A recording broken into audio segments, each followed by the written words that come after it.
understand why. I told my husband I was going to Toronto. He goes, why are you going to Toronto? I said, well, because they're starting a member action program in Canada. And he goes, oh, and you're the poster child. I understand. So I'm here as the poster child, which actually is a little bit funny to me. And to help you to understand why it's funny, I have to take you back about 25 years. In my mid-20s, I moved to Washington State, and for the geography, it's north of California, south of BC, a little state there. We have about 7.5 million people. So I was in my mid-20s, and I moved there with my family, and I began working in a state psychiatric hospital, and they had a med-surg unit inside the state hospital, and the conditions were really difficult, and I was really floundering. One day, some older nurses came to the unit, and they said, well, you know, we're interested in starting a union.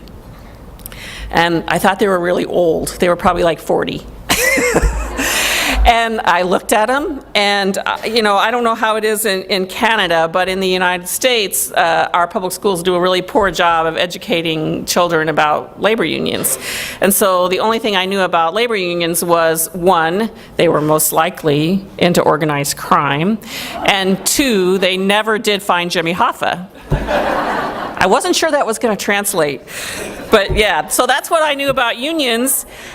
But you know, I was really kind of desperate, and I'm sure I was assessed by those nurses as a 4, but I was a curious 4. So I went to the meeting, and I was really impressed, because at this meeting, these older nurses were like running the meeting, and they were talking about all the issues, and you know, they really spoke to me. It was like the things they were worried about and thought that should be changed were the things that I thought should be changed. And so I said, well, maybe this union thing is okay, but just in case, I'm going to be a leader of this union in our workplace, because that way I can make sure it won't become corrupt.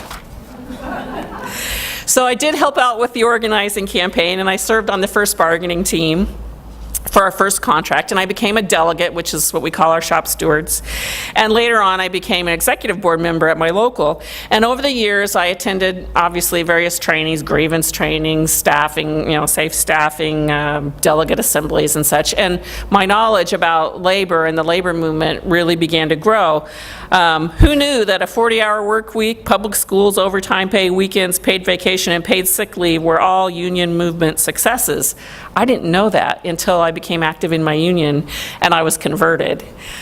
Some of the early successes at my hospital were political successes. We marched on the state governor, which would be equal to your premier, and demanded a pay raise. We were really low paid. We had trouble recruiting and retaining people, and we got a 12% pay raise, which was pretty amazing. I think about that now and I think, how did we do that? But back then we were just, you know, doing what we needed to do.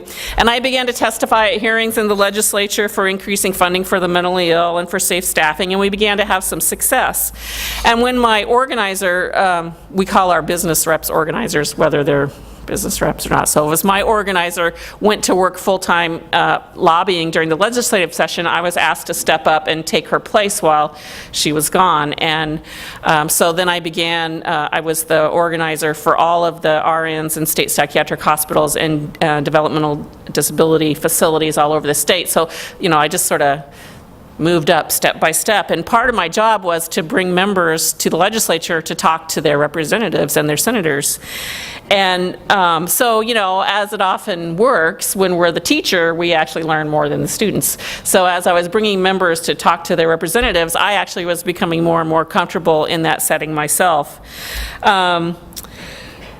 So, hang on. After that, I became a full-time organizer, and I did that for a few years. So I, you know, began to understand, how it is that we organize our members and how do we get our message across to our members. That was like in the mid to late 90s by that time, and in our union, we had started to do some political endorsements, just kind of put our big toe in the water of political action. And I obviously knew who my reps were, and I was really unhappy with my reps. One had a 12% labor record and voting record, and the other one had a 7% labor voting record, and I was irritated. And when it came time for election, I noticed that they were both running unopposed, and the filing date had not yet passed, and so I sort of naively said, oh no, they are not getting a free pass. Now, I did not have any thought that I could win that election, but I was gonna, I'd be darned if they were gonna get a free pass. So my intention was to recruit 2 people to run against both of them, and it ended up I ran against one of them. You know how things go sometimes.